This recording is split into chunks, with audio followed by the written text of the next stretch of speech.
tell you a little bit more about what it means to gain an edge and the framework that I developed that I talk about in my book. Guide is just one piece. Flipping these stereotypes to our advantage is just one piece of how we think about gaining an edge. The edge actually stands for the 4 components, where the E, D, G, and E encompass how we gain an edge, how individuals, teams, organizations, ecosystems can gain this edge. The first E stands for enrich. Enrich is about how do we provide value in any sort of circumstance that we're going to be in.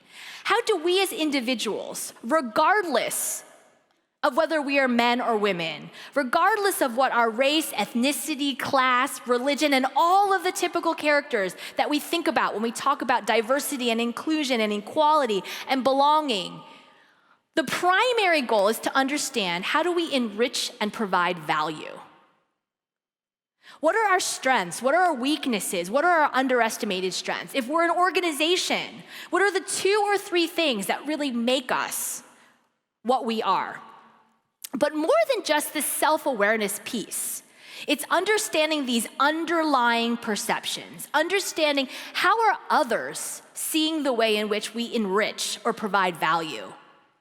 Do others see our conscientiousness as arrogance? Do others see our ambition as shallowness? What are those positive and negative manifestations of these perceptions? What do they look like?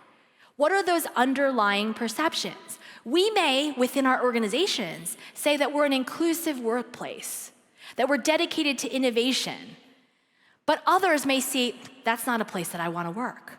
How do we get at those underlying perceptions? That is part of understanding how we enrich. I sometimes talk about enrich as understanding what your basic ingredients are, right? What are the basic ingredients that make you who you are or make your organization what it is?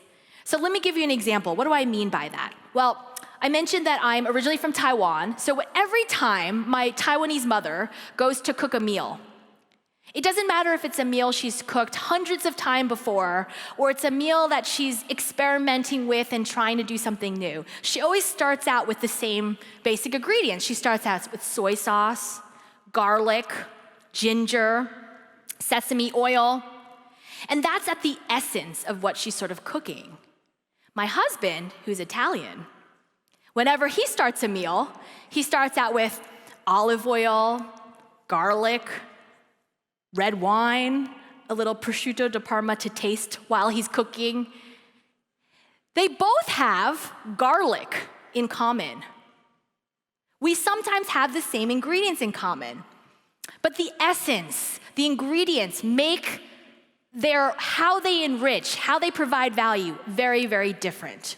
So what are your basic goods? What are the basic ingredients that make you who you are or make your organization what it is?